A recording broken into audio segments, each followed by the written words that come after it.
자, 안녕하십니까. 8월 10일 이슈맨의 주식 뉴스공장 마감 브리핑을 시작을 하도록 하겠습니다. 8월과 9월달 어떻게 보면 이제 하반기가 3분기가 시작이 되고 우리가 종합지수가 2000선 이하에서부터 상당히 빠른 시간 동안 2400선까지 2500선을 바라보는 와중에 단기 조정 부분들을 진행되면서 최근 한 달 정도 계속적으로 조정 부분들이 좀 진행이 좀 됐죠. 여러 가지 불확실성 부분들의 8월달 첫 번째가 하나가 좀 마무리됐습니다.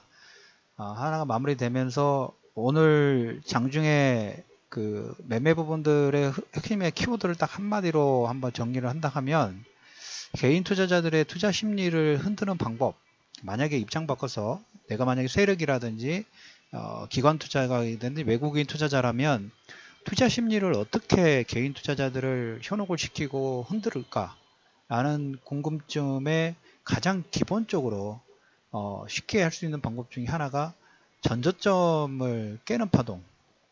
전저점을 깨는 파동. 그런데 깰 때 뭡니까? 투자 심리 부분들이 뭔가 악재가 있으니까 깨졌겠죠. 개별 종목군도 보면 뭐 실적이 안 좋다는 내용이라든지 아니면 시장에 나와 있는 특이한 별다른 악재로 인해서 하락 부분들이 나오는데 우리나라 종합지수 같은 경우에는 지금 뭐 모든 투자자분들이 아시다시피 북한 리스크 관련된 부분들이 시장에서 부각이 되면서 오늘 장중에 코스닥 코스피가 전저점을 다 깼어요. 깨다 보니까 오늘 기관 쪽에서 코스닥 매도 부분들을 좀 집중하는 오전에 그런 모습이 나오면서 전저점을 깨다 보니까 주변에서 문의가 많이 왔어요. 북한 문제로 인해서 불안하다, 더 확대되는 건 아니냐. 그렇죠. 이럴 때일수록 여러분들이 하실 가장 기본적인 부분은 뭐냐면 북한 핵 관련된 부분, 북한 미사일 관련된 부분 내용 다 알고 있으시지 않습니까? 뉴스를 안 보는 것도 하나의 방법이에요. 왜? 방송에서 나오는 매 시간마다 이제 같은 뉴스를 가지고 재생을 하지 않습니까? 재생을 하다 보면 세뇌가 됩니다.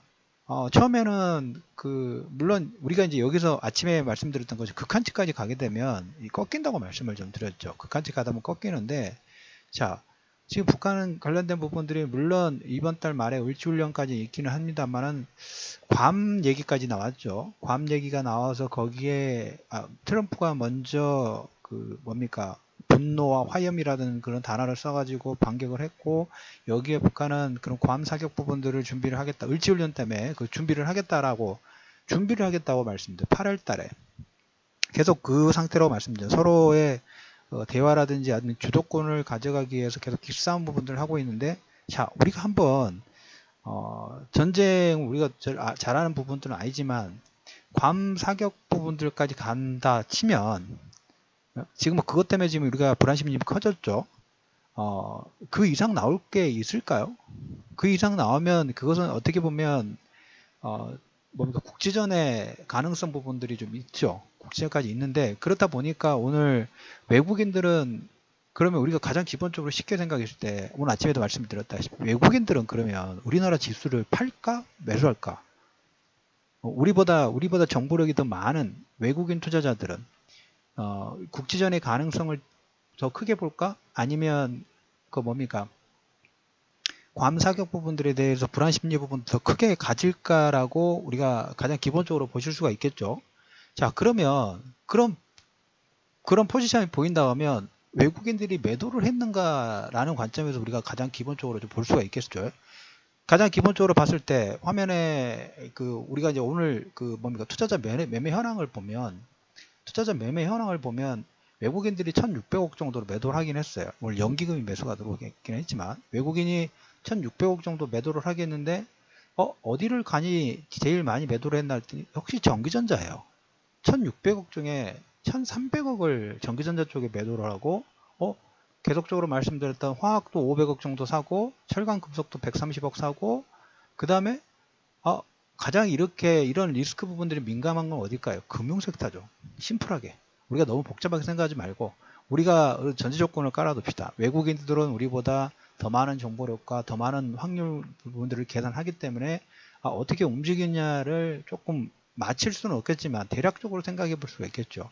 근데 리스크 부분들이 커진다는 생각하면 외국인들이 오늘 1600억 정도 매도를 했지만 그 실상 내용을 보니까 이제까지 차익 실현을 진행했던 전기전자 쪽만 계속적으로 매도를 확대하고 그 외 종목군들은 매수가 들어오고 있죠. 텔레비전이라든지 방송에서 보면 북핵 관련된 리스크 부분들이 커졌다는데 외국인들이 매도하고 환율이 좀 올라간다는데 정작 매매 현황을 보니까 누구만 지금 매도를 했나요? 오늘 외국인은 실상적으로 보면 1600억 정도에 1300을 전기전자를 빼고 전기전자를 빼면 이제 300억 정도죠. 나머지 금액에서는 화학이라든지 철강이라든지 금융섹터에서는 어떻게 됐나요? 매수 들어온 거예요. 그럼 누가 오늘 제일 많이 매도를 했나요? 개인 투자자예요. 코스피 지수에서 코스피에서는 거의 한 1000억 정도 매도를 진행을 했어요. 코스닥은 거래소 쪽에서는 1700억 정도 매도를 하고 코스닥은 200억 정도. 가장 많은 코스피 종목군, 거래소 종목군들을 매도를 하면서 시장에서 엇박자를 탔죠. 자, 어제하고 그제 지난주부터 여러분들의 선물 옵션 만기, 이제 다음 달에 이제 선물 옵션 만기고 이번 달에는 이제 옵션 만기인데 옵션 만기 부분들 얘기를 드리면서 310이라는 포인트 부분들 제가 자세하게 좀 설명을 드렸죠. 외국인들은 손익분기점이 313 기준이다. 그럴 때 제가 말씀드렸던 부분이 315 이상에서 움직이고 있을 때예요. 선물에. 자, 지금 어떻게 됐습니까? 이틀 동안의 하락 부분이 나오면서 외국인들이 지난주에 포지션 잡아놨던 거에서 수익 구조로 이미 다 돌아서 버렸죠. 어떻게 보면 단기 변동성, 우리가 이제 8월 달에 이 박스권 장세가 될 수 있을 거라는 가정을 했고 지금 박스권이 되고 있죠. 박스권 하단에 지금 거의 근접하는 부분들이 좀 되고 있는데 1차적으로 설정했던 640포인트 코스닥 같은 경우 종합지수는 여러분들 2300 초반까지 내려가도 상관없어요. 별로 전체 추세를 깨는 게 아니니까 2300선 초반 2300에서 2320과 30선 전후에서는 뭘 준비해야 될까요? 단기 반등 부분들이 나와요. 오늘 전기전자 쪽에도 1300억 정도 매도가 나왔지만 단기적으로 보면 이제까지 그 소외를 받았던 전기전자 기술적 반등 영역까지 이제 들어왔어요. 전기전자 쪽까지. 그래서 313이라는 가격대의 손익분기점을 가졌던 외국인들의 포지션이 옵션 만기를 유행해서 차익 실현 부분들을 다 수익 구조로 가져갔고 이 변동성 부분 1차적으로 끝났기 때문에 다음 주는 뭘까요? 다음 주까지는 기술적 반등 부분들 보면서 단 여기서 뭐 가지고만 가지고 놀까요? 낙폭과대인 종목군들 저가 매수 계속적으로 뭡니까? 지금 철강이라는 화학 부분들 낙폭과대 수익률 차이가 크기 때문에 수익률의 갭 부분들을 서로 줄인다고 말씀을 드렸죠. 그래서 못 올라간 종목군들은 계속적으로 지금 매집 부분들을 하고 있고 위의 종목을 차익 실현해서 밑에 걸 지금 사고 있는 이런 형상 부분들이 진행되고 있는데 개인 투자자들은 전쟁이 일어난다는 그런 불안 심리 부분들이 커지고 있는 건 사실이지만 정작 우리가 전쟁이 일어날지 지금 저도 잘 모르겠습니다. 그건 우리가 속단할 수 있는 사항이 아니에요. 우리가 결정할 수 있는 사항도 아니고 하지만 우리보다 좀 더 많은 정보를 가지고 있고 많은 투자를 하는 외국인들의 방향 부분들을 보면 수급의 속 내용을 보면 매도가 아니라 실질적으로 보면 매수를 하고 있는 모습들이 보이고 있죠. 그러면 우리가 어디 쪽에 좀 더 확률을 좀 줘야 될까요? 외국인들은 전체 시장의 상승에 배팅을 하고 있구나. 계속적으로 저가 매수 부분들을 하고 있구나. 박스권이 될 수 있는 가능성은 계속 확장이 되고 있구나. 그런 박스권일 때는 가장 기본적으로 뭘까요? 여러분들 종목 뭐 사시라면 잘 모른다고 말씀을 드렸죠. 잘 모르신 분들은 현재 시점에서 보는 거예요. 자, 코스닥 같은 경우는 제가 640에서 플러스 마이너스 10포인트예요. 그러면 종합지수도 지금 그 영역대 지금 들어갔죠. 저 같으면 오늘 레버리지를 3번 정도 나눈다 하면 1차 정도 비중을 한 3번에서 4번 정도 나눠서 조금씩 분할 매수한다 하면 저는 한 번씩 배팅해 볼 만한 1차 선발대 정도를 보낼 수 있는 가격대라고 봅니다. 1차 선발대라고 말씀을 드렸어요. 1차 선발대 정도의 배팅 가능성 부분들이 있겠고 물론 그 사이에 시끄럽겠죠. 이번 달 을지훈련도 있고 그 다음에 여러분들한테 8월달 일정 부분에서 잭슨홀 미팅에서 환율 부분들 레버리지를 사시던가 아니면 레버리지라든지 달러 인덱스 있죠.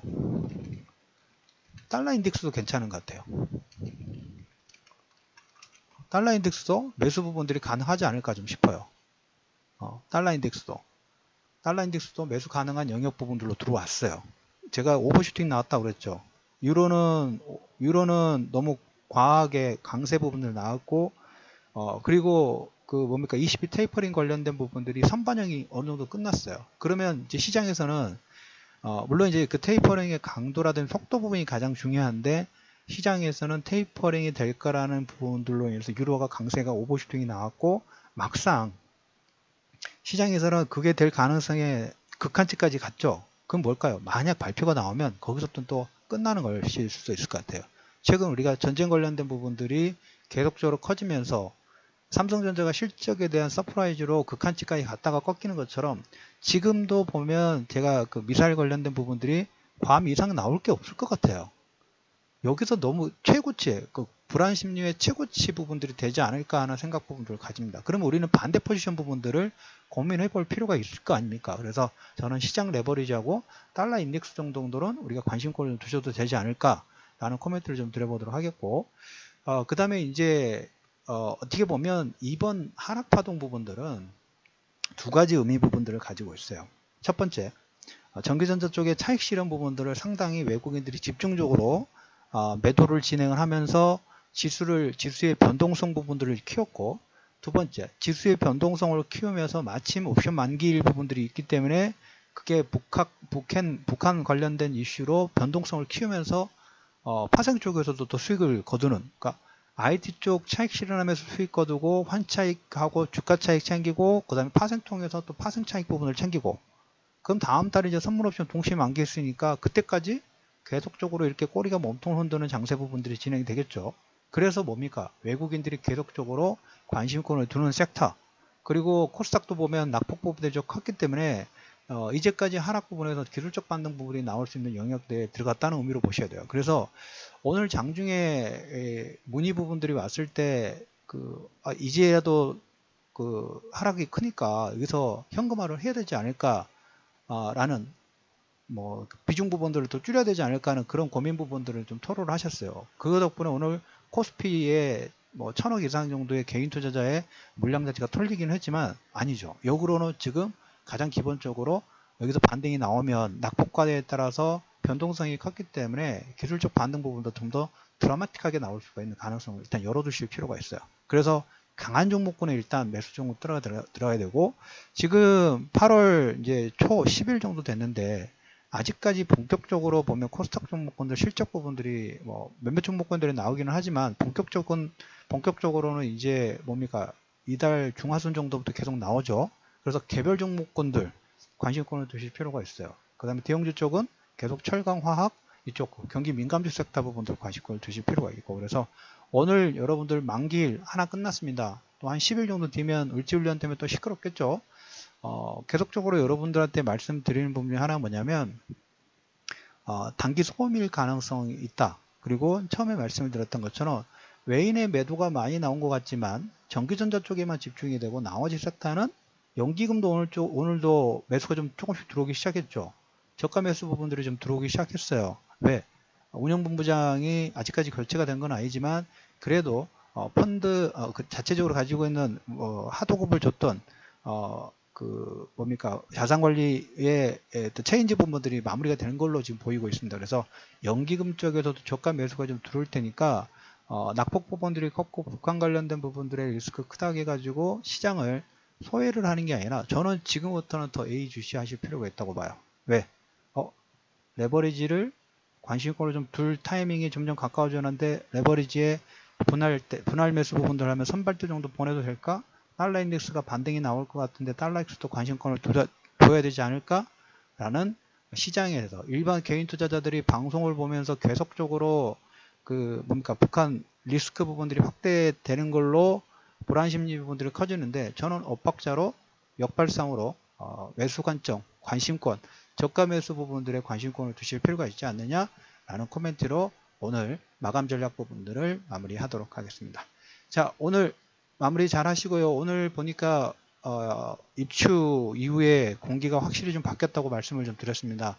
서울 지역에서는 집이 비가 좀 내리면서 선선한 목요일 저녁이 되는 것 같습니다. 오늘 저녁에도 편안하게 보내시고 내일 아침 이슈맨의 주식 뉴스 공장에서 뵙도록 하겠습니다.